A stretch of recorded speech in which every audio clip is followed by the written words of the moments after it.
May I pause just a moment and explain to women something that you probably never hear men say, because some men are not articulate enough to say it, some are not thoughtful enough to speak it, and most are too private to admit it, but it is real hard to be a man.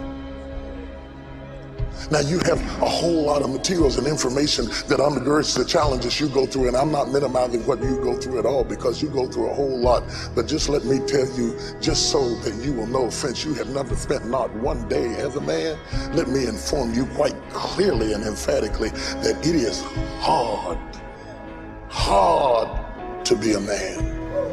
That's why most give up on it, most quit, most faint from it, most fall because of it, and almost all of us die trying to do it. Oh yes, the devil is out to destroy men. If you look around this room, you will find many saged, aged, gray women. Go to your family reunions and you will see grandmama and big mama and Aunt Kivy, and they're all standing around in the kitchen talking about, girl, is that chicken done yet? I don't know, mama, let me turn it over in a minute. Get that bread out the oven before it burn. But have you ever asked yourself, where are Grandpapa and Big Papa and Uncle Willie? What happened to Cousin James? What is wrong with our generation that there are few old men left? That means we have few compasses to chart the course and to lead us through the maze of trying to get to our destination on time. We have many men who model to us how to get started, but few that live long enough to show us how to finish. Show us how to make it through the different ages and stages of life, because the challenges of a 20-year-old is far different from the challenges of a 50-year-old, is far different from the challenges of a 70-year-old, and you need somebody who's been there to coach you through the process and look you in the mirror and say, keep coming, boy, don't give up now. I know you lost your job, but keep on coming, keep on, you can do this, don't give up, come on, boy, come on, I know your feelings is hurt, come on, no, you're not gonna be able to do what you used to do 20 years ago, you're not supposed to. You're gonna have to readjust and develop a new normal. Come on. If you come on, you're gonna get through this. Don't give up, don't follow her. She's not the answer, she's a trick. Keep coming this way. We don't. I'm gonna talk to you tonight. See, you and Big Mama can sit around while y'all picking collard greens, and you can talk to her and she can tell you something. And there's an old woman standing on every corner full of advice ready to tell you, girl, well, this is what you ought to do. But we have few fathers, few voices, few compasses, few teachers, few leaders, few guides to speak to us in the process. And that is why we get lost in the journey of becoming what we were created to be. We get lost in the process. Some as early as 15 and 16 years old get lost in the maze of masculinity. Some make it to 30 and collapse up under a bush of despair. Some are getting to the middle of their lives, changing their sexual orientation, giving up on women altogether, going after men, and you can't figure out why it is. There's nobody coaching us saying, not that way, go this way. Come on, go this way, go this way. Some men are not articulate enough to say it, some are not thoughtful enough to speak it, and most are too private to admit it, but it is real hard to be a man. I want to make one comment about understanding men, and I think it is very, very important.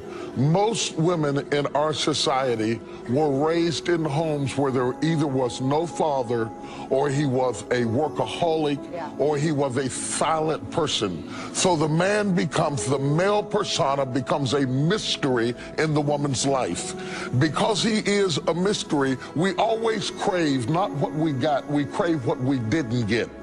So in that craving need, because you were designed to have certain levels of fulfillment through relationship. We are sociological species. There is such an admiration that it leads to promiscuity, it leads to vulnerability, it leads to a lot of things. You can get a man easier than you can keep one, and this is why. One, you have been trained, when you get him, you don't understand him because you think he is another kind of woman. Yes. You talk to him like he is your sister. You handle him like he is a woman wearing a suit. And you are expecting him to love you in the language that a woman loves you. And that is not how we communicate. That is not how we communicate. You think that because we love differently, we don't love equally. Wow. Different does not mean lesser than. We are made to be different. We are not just different biologically, we are different psychologically, we are different emotionally. And what has to happen, there has to come a healing and a deeper understanding so that we become bilingual enough in our communication that you begin to understand that because he doesn't love in your language doesn't mean that he doesn't love at all. I want to say one more thing. I've got a 2-year-old grandbaby at home. She walks around the house dragging a doll all the time. She's already got a cookware set. At 2, she is practicing to be a wife and a mother. My grandson is not practicing to handle babies or to play a father. You have been scripted for a role all of your life that men have not been scripted for. And so by the time you get 18, 20, 30, 40, you've got 40 years of experience in building a persona because you have an idea of what marriage will be like that you built alone. Wow. You didn't build it with us, you built it by yourself. And then you want to bring us in like you brought Ken into Barbie's dollhouse to fit your idea. We are different, we love differently, we have deep emotions, we have deep compassions, and basically, if you can understand men, we are really quite simple. There are very few things that a man needs to be happy, but those things are critical. You may be working hard to give him something that he does not need at all and missing something that he's desperate to have. Listen, let me say to you why this is important. This is not just so important so that you can drop your handkerchief and Prince Charming can pick it up and run up the stairs. Whether you have a son in your life, whether you have an estranged father in your life, or whether you're a woman working in corporate America, you are going to have to speak to men. Yes. If you speak to a man in his language, if you negotiate with him with facts and not feelings, if you come to him intellectually, you can win, you can get the contract, you can do the deal, you can get the business done, you can get your son away from gangs, you can get your son away from drugs, and you can win your husband. But ladies, let me tell you something about winning your husband.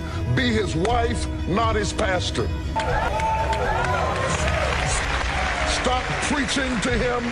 Stop trying to condemn him. Stop turning your house into a sanctuary. A man needs a castle where he can do him.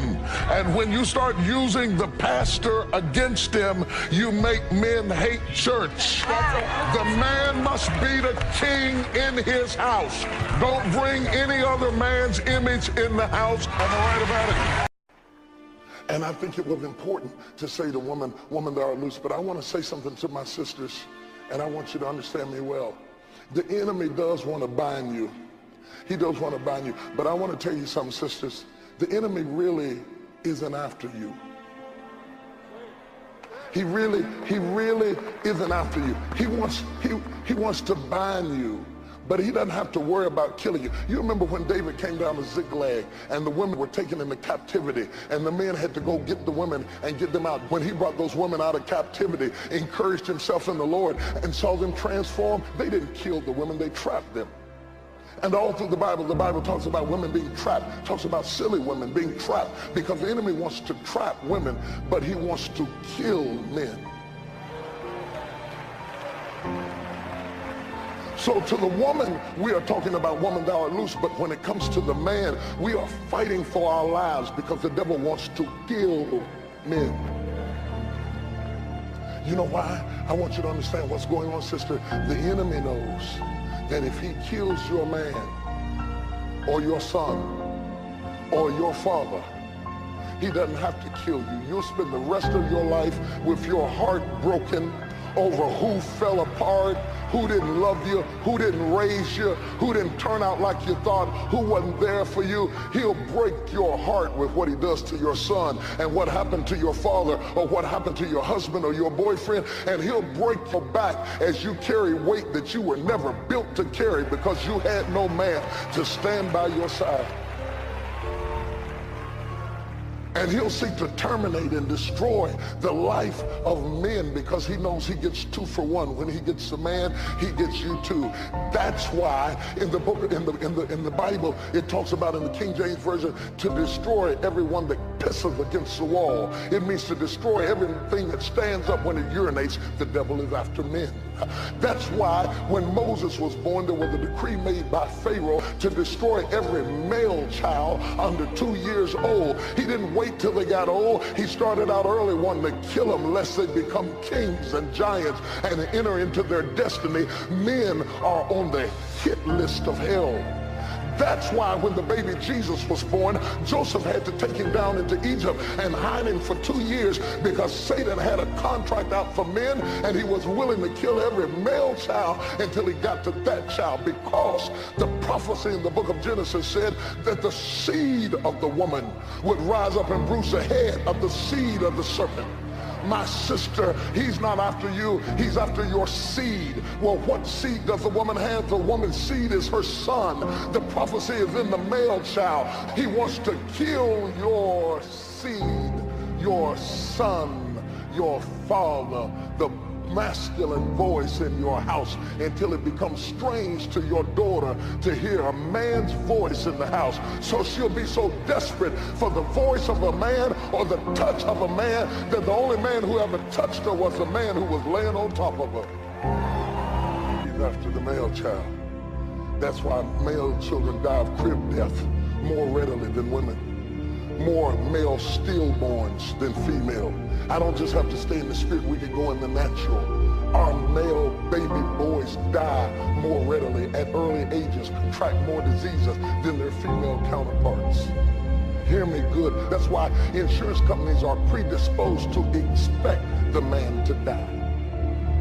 They expect it so well that when a pastor builds a church, they want a key man policy on him. So if he terminates his life, the bill will still be paid. They expect him to die because he's a man, and that's what men do, they die. They expect it so well that they're advising women to have a plan because you outlive us by 10 to 15 years. We die. That's what we do, we die. We die with our backs bent over and our heads and our hearts broken, stressed out, wounded and hurting, trying to figure out what in the world happened to the dream we had. I'm not saying you're not a great woman. I'm not saying you're not a great wife. I'm not saying you're not a great mother. But it is difficult for a man to play a role in a house that he has never seen acted out in all of his life. And somewhere along the way, every man in this room has wanted to quit. And if he stayed, whether he took out the trash or not, and if he stayed, whether he got his degree or not, and if he stayed, and whether he's everything you want him to be or not, you owe it to him to tip your hat and say, thanks for staying. Because a good man is so hunted by Satan and sickness and diseases and heart attacks and cancers and curses and rejections and perversions that a good man is almost extinct. We have got to fight back.